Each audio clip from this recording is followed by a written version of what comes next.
Hey everyone, welcome back to the channel. This is the Exploring Utah channel. It's usually my wife and I, but my wife is at a baby shower right now, so it's just me today. But in this video, I'm gonna be talking about the top 5 hikes to do in Zion National Park. So the first hike on this list is probably the easiest hike to do. You could probably just call it like a walk, but it's to the Weeping Rock. So the trail itself is only about a quarter mile, so it's a pretty short trail. And because it's so accessible, this trail can get pretty crowded depending on the time of year that you go. But essentially, Weeping Rock is like this giant bowl-shaped rock that you hike to, and it's called Weeping Rock because water seeps out of it year round. So it's really pretty. There's usually lots of like vegetation coming from the water that's seeping out of the rock. So it's really pretty, and it's something you should definitely check out. It's pretty fast and easy to get to. And so that's number 1 on our list. Okay, hike number 2 is the popular hike called Emerald Pools. So Emerald Pools consist of 3 pools. They're very creatively named. They're the lower pools, the middle pools, and the upper pools. So to the lower pools, it's a little over a mile round trip hike. To the middle pools, it's about 2 miles round trip, and to the upper pools, the entire trail, it's about 2.5 miles round trip. So the pathway to the lower and the middle pools is paved, which makes it pretty nice, and the lower pools trail is even wheelchair accessible. And on average, you can probably expect to spend like 2 to 4 hours here.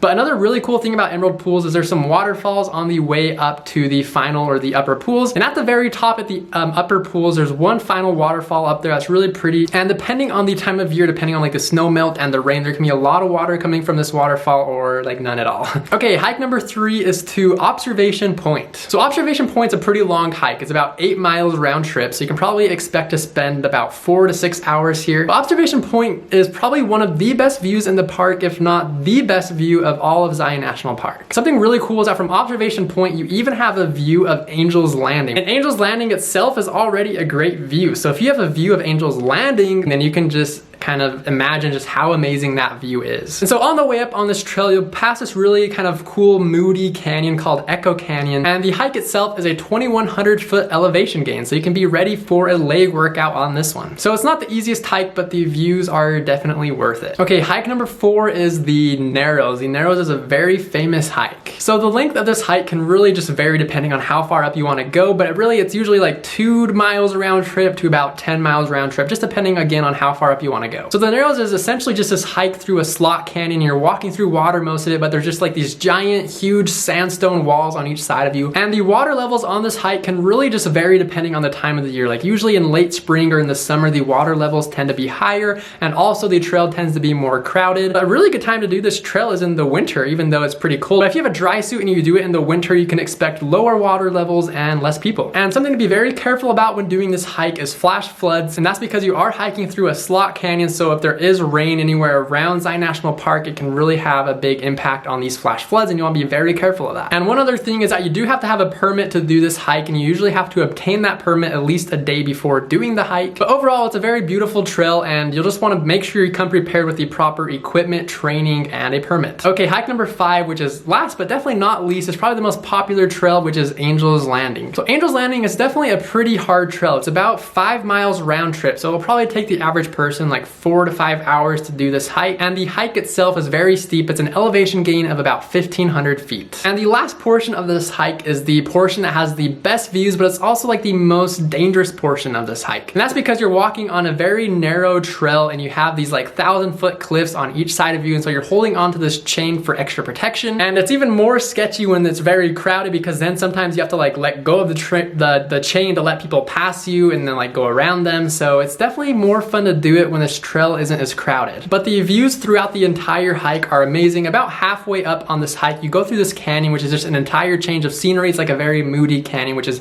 very pretty in my opinion. And so in my life, I've done this hike twice. I did it once in February with my wife, and another time when I was 18 in the summer. And let me tell you, it was a lot more enjoyable in February because there was a lot less people on the trail. We had barely passed like any people on the trail in February. But when I did it in the summer, it was still worth it. It was still really fun, but it definitely was a lot more crowded. So depending on your tolerance to crowded hikes, then that will kind of depend on what time of year you should do this hike. But those are the 5 top hikes in our opinions in Zion National Park that you need to do if you ever visit. So let me know what you guys think in the comments below. Usually on this channel, it is my wife, Becca, and myself, Jaden, doing these videos, and our channel consists of us just like exploring places in Utah in person or making videos like this of just like ideas of things to do. So if you do want to see more content like this, make sure you smash that subscribe button so we can keep you around for future videos, and also hit the like button just to let us know that you guys enjoyed this video. And if you want to follow us on Instagram, we usually post some cool pictures there as well. There's going to be a link in the description below. But just like that, guys, this video is going to be over and I will see y'all next time.